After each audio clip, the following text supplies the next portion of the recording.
नमस्कार मित्रों, भगवत चर्चा में एक बार फिर आप सबका स्वागत है। हम लोग भगवत गीता के 18वें अध्याय पे चर्चा कर रहे हैं। 18वां अध्याय अर्थात मोक्ष संन्यास योग याद कर लें। भगवत गीता का 18वां अध्याय है मोक्ष संन्यास योग। इसमें 78 श्लोक हैं। मोक्ष सनातन धर्म का चौथा पुरुषार्थ है, धर्म अर्थ काम मोक्ष का। इसी पुरुषार्थ के विषय पर आकर भगवत गीता समाप्त होती है, क्योंकि मनुष्य जब मोक्ष को प्राप्त हो जाता है तो उसके जीवन लेने का या इस संसार में आने का उद्देश्य पूर्ण हो जाता है। संसार में आने का महज इतना अर्थ होता है कि एक लीला जो सतत चल रही है प्रकृति की और परमात्मा की, उसमें एक्टिव होके भाग लेना, एक कलाकार की दृष्टि से।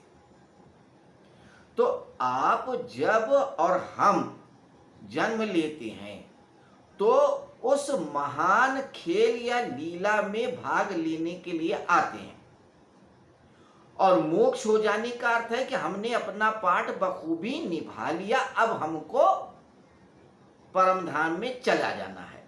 वही मनुष्यता का अंतिम लक्ष्य भी है। तो इसी लक्ष्य को कैसे पाया जाए और ये लक्ष्य क्या है, इसके संदर्भ में विशिष्ट रूप से भगवान ने बताया, और ये कहा है कि मोक्ष संन्यास के द्वारा पाया जा सकता है। संन्यास का अर्थ है त्याग, मतलब किसी चीज को छोड़ना। छोड़ना का अर्थ धन दौलत घर परिवार समाज नहीं है। छोड़ने का तात्पर्य अपने अहंता का भाव कि मैं कर रहा हूं या मैं स्वामी हूं, मैं ये हूं, मैं हूं। ये भाव जिस दिन छोड़ देंगे उस दिन मोक्ष को ही उपलब्ध हो जाएंगे। मोक्ष का शाब्दिक अर्थ है मोह से क्षय। तो ये उपदेश देने के बाद भगवान श्री कृष्ण समाप्य हैं। उन्होंने भगवान श्री कृष्ण ने अर्जुन से कहा कि देख, तू मेरी बात नहीं मानेगा तो तेरा पतन होगा, मानेगा तो तेरा कल्याण मैं करूंगा।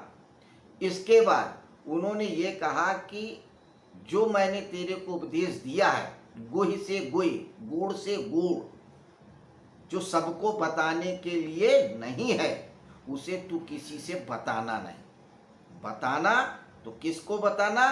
जो भक्त हो, जो तपस्वी हो, जिसको मुझ पे विश्वास हो। इसके अलावा उन्होंने कहा जो इस उपदेश को सुनेगा सुनाएगा वो मेरा प्रिय होगा, उसका भी मैं कल्याण करूंगा, वो मेरा ही स्वरूप हो जाएगा। अब ये कह रहे हैं कि जो व्यक्ति प्रचार प्रसार नहीं कर सकता, जो दूसरों को नहीं बता सकता, वो क्या करे? वो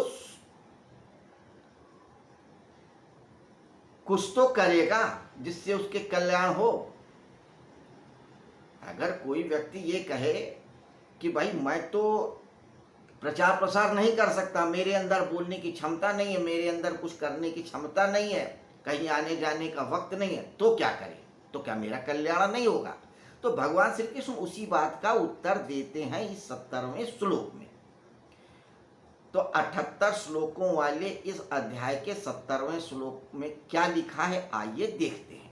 पहले संस्कृत में श्लोक पढ़ेंगे, फिर उसका हिंदी में अर्थ जानेंगे, फिर उस पर चर्चा करेंगे। यही क्रम हमारा पहले श्लोक से चला आ रहा है और यही भगवत गीता के आखिरी श्लोक तक चलेगा। तो श्लोक कहता है, अध्यस्यते च या इमं धर्म्यं संवादम आवयो ज्ञान यज्ञेन तेना अहम इष्टास्यामिति मे मति। अध्यस्यते च या इमं धर्म्यं संवादम आवयो। अध्यस्यते, जो अध्ययन करता है, अध्यस्यते जो अध्ययन करने वाला, च या इसका, धर्मम संवादम आवयो, धर्म संबंधी जो हमारी चर्चा हुई है, भगवत गीता में जो भी चर्चा है वो धर्म के संबंधित है, धर्म के बाहर कुछ भी नहीं है। आपको बताया भी है और आप पढ़ के भी देखें, भगवत गीता का पहला श्लोक धर्म से है। श्लोक क्या है? धर्म क्षेत्रे कुरुक्षेत्रे संवेतायुष्वा। शुरू ही होती है भगवत गीता धर्म यानी धर से। और 78वां श्लोक 18वें अध्याय का क्या है? नेतिर्मम, उसका आखिरी शब्द है। श्लोक है यत्र योगेश्वरः कृष्णो यत्र पार्थो धनुर्धरः तत्र श्री विजयो भूतिर्ध्रुवा नीतिर्मतिर्मम। मम तो आखिरी श्लोक का आखिरी अक्षर मा ले ले और पहले अध्याय के पहले श्लोक का अक्षर ले ले धर, जोड़ दें तो धर्म। तो भगवत गीता धर्म पे शुरू होती है, धर्म पे खत्म होती है। तो जो शुरुआत में होता है वही अंत में होता है और वही मध्य में होता है। तो शुरुआत और अंत में धर्म है, तो मध्य में भी जो बात होगी वो धर्म की होगी। यही कह रहे हैं इस 70वें श्लोक में कि या इमं धर्मम संवादम आवयो, हमारे इस धर्ममय संवाद को जो भी पढ़ेगा या इसका जो भी अध्ययन करेगा, ज्ञान यज्ञेन तेना हम इष्टास्यामित में मति, वो ज्ञान यज्ञ से पूजित होगा, ऐसा मेरा मत है, यानी ऐसा मेरा कहना है। देखिए, भगवान श्री कृष्ण ने 3 उपाय दिए मुख्य रूप से, भक्ति योग, ज्ञान योग और कर्म योग। अब ये जो समअप कर रहे हैं इसमें तीनों की बात कह रहे हैं कि जो मेरे शरणागति हो जाएगा वो तो भक्त हो गया, उसका तो कल्याण हुआ। अब क्या कहते हैं कि जो इसका प्रचार प्रसार करेगा वही असली कर्म है। और जब आप भगवत गीता का प्रचार प्रसार करोगे तो ईश्वर का काम करोगे, और जब ईश्वर का काम करोगे तो अहंकार होगा नहीं, अहंकार होगा भी तो उसकी जवाबदाही भगवान की होगी। तो वहां पे कर्म योग आ गया। अब यहां पे ज्ञान योग आ गया।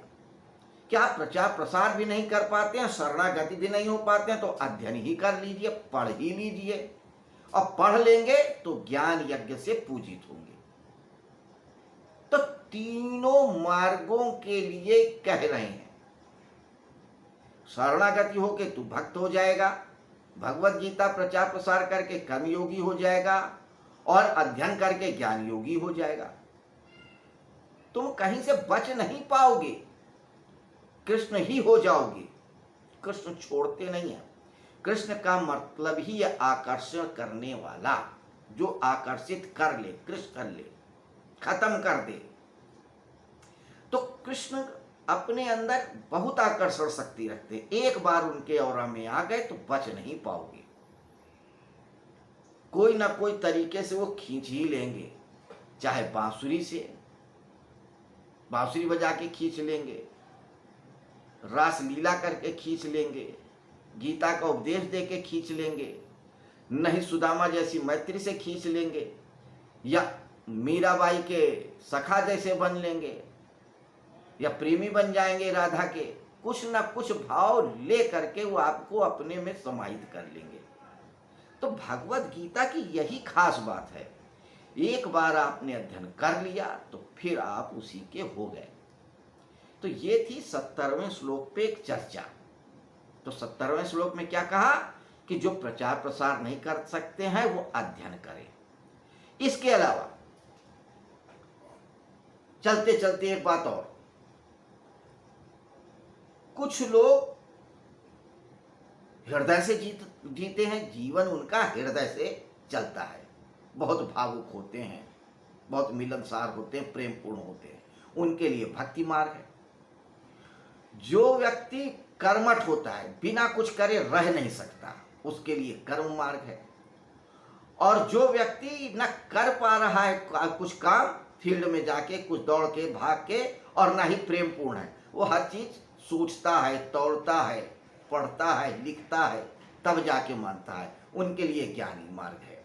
तो ज्ञान मार्ग को भी बताया, भक्ति भक्ति मार्ग को भी बताया और कर्म मार्ग को भी बताया। अब अगले 71वें श्लोक में क्या बताते हैं भगवान श्री कृष्ण हम कल देखेंगे। इसी तरह बने रहिए। भगवद गीता के 78 श्लोक होने वाले हैं, 18वां अध्याय के। फिर भगवद गीता का प्रथम आवृत्ति या प्रथम बार पढ़ने का जो क्रम है वो पूर्ण होगा। फिर उसके बाद हम लोग दोबारा आवृत्ति करेंगे। तो इस बार हम लोगों ने शब्दार्थ लिए, फिर भावार्थ और गूढ़ार्थ पे चर्चा करेंगे। तो ये तो चर्चा है, चलती रहेगी। जब तक जीवन है तब तक चलेगी। जीवन के बाद तो ईश्वर है, वो देखेगा। तो नमस्कार मित्रों, शुभ रात्रि। कल फिर मिलेंगे इसी समय, इसी जगह, इसी वक्त।